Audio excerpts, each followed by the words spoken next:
Hey everyone, it's Gamefruitpulp and welcome back to another Minecraft Building Toronto's Extras video. In today's video, we're going to be talking about something that is, I guess, good and bad in different ways. It's good because it means that we're making progress on the map, but it's bad because it means that progress might be reversed or taken away. But it's something that I didn't think was, I thought it was too big to do as just a channel survey on the community post, so I thought I'd do a quick little video on it, getting your guys' opinion. Before we jump into it, my plug for this episode is the EasyCraft server. It's the great server that hosts this map, which you can come on and explore if you have the Java edition of the game. It also has a survival towny world and a creative plot building world as well, with new features always being added and updated. So be sure to check it out. IP to the EasyCraft server is in the description of every video on my channel. So I hope to see you guys on there. I'm always playing. It's a good way to connect with me if you're interested in hopping on and playing some Minecraft with me. So anyways, into the content of today's video. We're at the Union Station Go Bus Terminal, an important build in the sense of the fact that it was the first build that had any vehicles and the first vehicles on the map, and also important for today's video because if you are familiar with the transit news in the city of Toronto, you would know that this bus terminal no longer exists. It has been replaced by a quite large bus terminal at the south end of the same location at CIBC Square, which isn't built yet on our map, but it would be right over here. So the real point of this video is I need to sort of get your guys' opinion on what I should do about things that have been built already that are no longer there. It's the only thing on the map that isn't built anymore, that was torn down. There's a couple other things we're going to fly to in a bit that that also have changed since we added them to the map, and I want to get your opinion on all of them. Maybe their opinion's different, maybe it's the same for all three of the different components, but I don't really know how to proceed forward with it. Obviously, right now, if you don't know, nothing is there. They tore down the bus terminal, and now it's just sort of a flat area with some construction vehicles there. Nothing is built there yet. I imagine they will be building something there eventually, probably a condo, if I know the city of Toronto at all.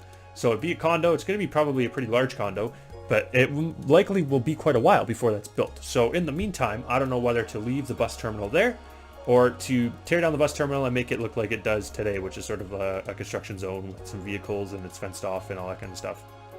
So let me know in the comments what you think about this specific build. This one is going to be separate from the topic in general because this is a more not historic but noteworthy build on the map. It's a build that people who went to this place in their actual, like in real life, not on Minecraft, likely have memories there that are obviously gone now, as not the memories are gone, but the place where those memories were made are gone. It's just a construction zone now, and so it might be a good idea or an interesting idea to keep it here so that people who want to go and relive those memories have an opportunity to do so in Minecraft and come here and sort of walk through the place as it was for many years. In turn, obviously, this map is supposed to be sort of a snapshot of the city of Toronto, and if this isn't there anymore in real life, then should it be there in our version of the map? So something for food for thought for that specific build. And like I said, the Go Bus Terminal is going to be separate from the concept in general, and that concept is really what do we do about things that have changed. So there's two other things that have changed on our map. The first is this construction zone over here. It's now a condo. Condo is not completely done yet, but it's done enough that if we wanted to build it, we'd be able to capture what it's going to look like. The facade, the exterior of the building is almost completely finished. The interior is obviously not, but the interiors of our project, as you know, are done, but there's not a super big focus on accuracy on the interior itself. So when you're looking at things like this build, we can build it a little bit ahead of time so that we're not sort of stuck in this waiting pattern for the build to be completely finished on the interior and the exterior. And this is where I think we're going to run into this problem more frequently on this map. It's going to be things that are being built rather than things being torn down. The Go Station bus terminal is a little bit of a one-off, which is why I sort of wanted to separate it from the overall conversation on this video and focus more on the sort of construction zones and that kind of thing. Here's the other construction zone we have on the map. I'm not sure the progress of this condominium, but it's also worth noting that this construction zone is a little bit more in depth. It's a little bit more alive. There's more happening. There's scaffolds holding up heritage facades. There's a half-built or half torn down building. I'm not really sure if this is the old building or the new one. There's like there's more happening here than the other construction zone, and that's probably because this one was done afterwards. And obviously all of our builders, myself included, get better with each build that we do, and so that's what you see sort of represented here. But the overall question remains the same, and that is, what do we do when the city progresses? Because it's sort of, the way I see it, there's two options. We sort of make the map a snapshot of the time period in which we built it, and obviously that time period is constantly shifting depending on where on the map we are.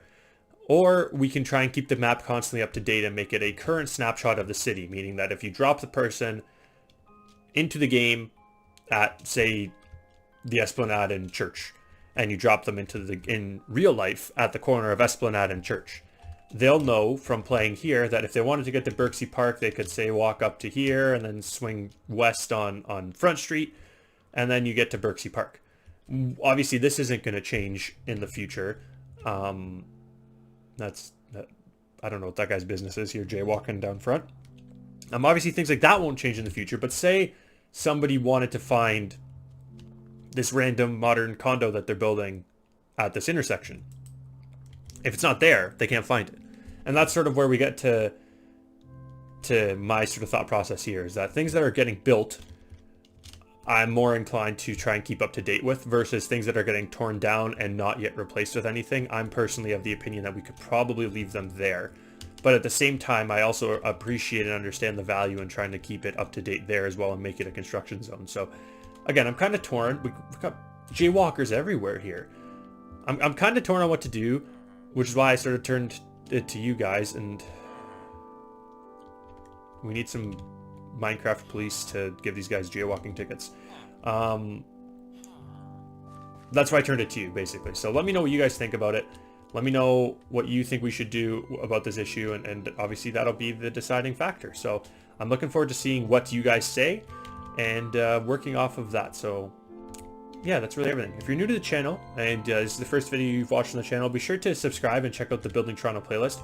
This is a map that's been being built for almost 4 years now, and progress has been documented in videos that talk about not only the build itself in the Minecraft version, but also some of the history surrounding each individual building. So it's a unique series that I encourage you to check out if you haven't already. And if you're a returning viewer, maybe you missed some of the videos, be sure to check out that playlist as well. And if you're a returning viewer and you enjoyed, be sure to leave a like. And if you want to interact more with the channel and its viewers, be sure to check out the community Discord as well, which is linked in the description. It's a good place to connect with me when I'm not doing videos, and also connect with other viewers on the channel. So that is everything. Hope you guys enjoyed, and I hope that you are all staying safe and healthy, and I'll catch you guys all next time.